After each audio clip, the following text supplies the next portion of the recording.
On his phone. On his phone, like always. Sick baby. On his phone. No help.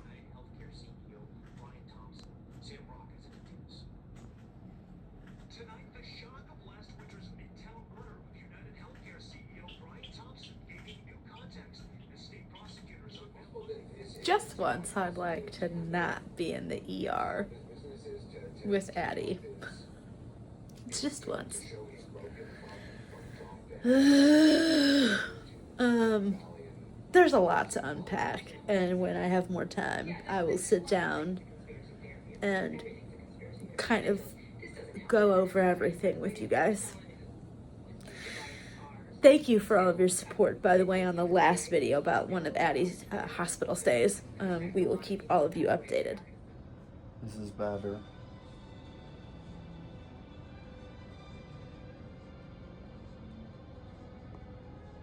Oh, you're okay.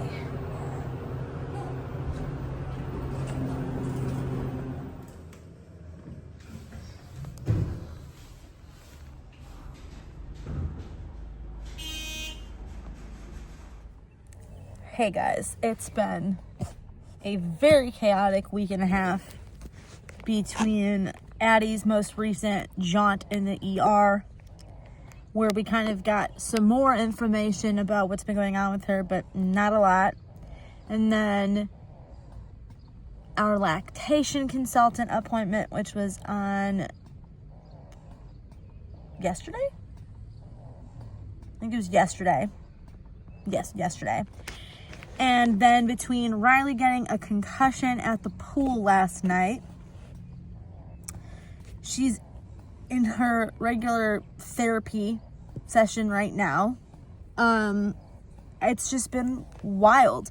But I thought I would kind of give more, I guess, Addie updates because, again, kind of where I sort of left you guys about a week ago now, we were back at the ER. So Addie's been having like weekly weight checks since bringing her home from the hospital because of our initial hospital stay from when she was 3 days old, where we learned that she has a cow's milk protein intolerance and acid reflux.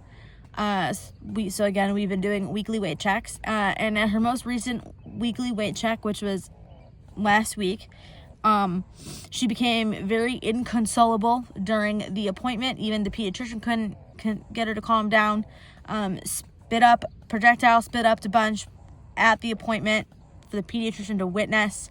And when the pediatrician started kind of palpating her tummy and just starting to try to go through kind of like, just checking around her physical, she became even more inconsolable and very distressed over that motion. So the pediatrician said, I need you guys to go to the ER just to make sure everything's okay.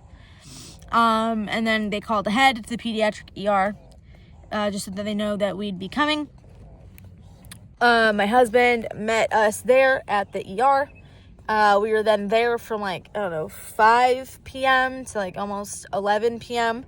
They ran more tests on her, a couple of different ultrasounds, one for pilar stenosis and another for, I think, intersection of her lower bowels, both which came back negative. So again, they're not concerned really that there's anything anatomically wrong with her kind of down there, but they always like to just rule that out, given her age. Apparently she's, with her being about 5 weeks old now, and last week she was 1 month old. 1 month is when pilar stenosis can start to show up in infants. However, pilar stenosis typically, if it's found, from the research that I've been doing, so correct me if I'm wrong, all of you medical people out there, but from the research that I've been doing, pilar stenosis typically, if it's being discovered, it's mostly discovered in boys, not girls, but that doesn't mean that it can't occur in girls. And then I had never heard of intersection until the ER doctor and the really dope ultrasound tech kind of explained it to me. Again, she tested negative for both. So to kind of add on to her acid reflux and cow's milk protein intolerance, diagnoses. The pediatric ER doctor, after extensive examination and all of the ultrasounds that we were doing of her abdomen and bowel area, came back with that she also thinks that she's got colic on top of everything. So she's going to be pukey, gassy, can't have cow's milk protein. So still no dairy for me. I asked if it would be beneficial for me to remove like any other potential allergens out of my diet, just to kind of help with all of the spitting up and the reflux and everything else. And she said no, or at least not if I didn't want to. So I might still slowly remove some other allergens out of my diet, just to try to kind of maybe help with everything going on intestinally with Addie. We also got referred to a pediatric gastroenterologist. So I have to call and schedule to make that appointment.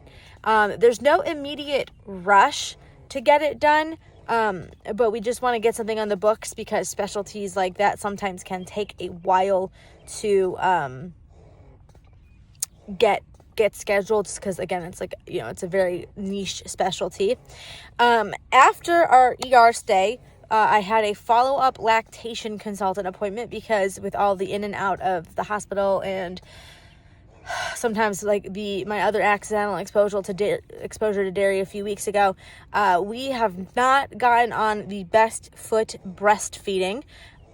So I've been trying to just kind of get that back on track. After our appointment the other day, we graduated from the lactation consultant because Addie was able to get 56 milliliters out of my left breast, and I think it was like 42 or 43 milliliters out of my right. And it was like a combined total of 98 to 100 milliliters together. And then I still managed to pump an additional 110 milliliters.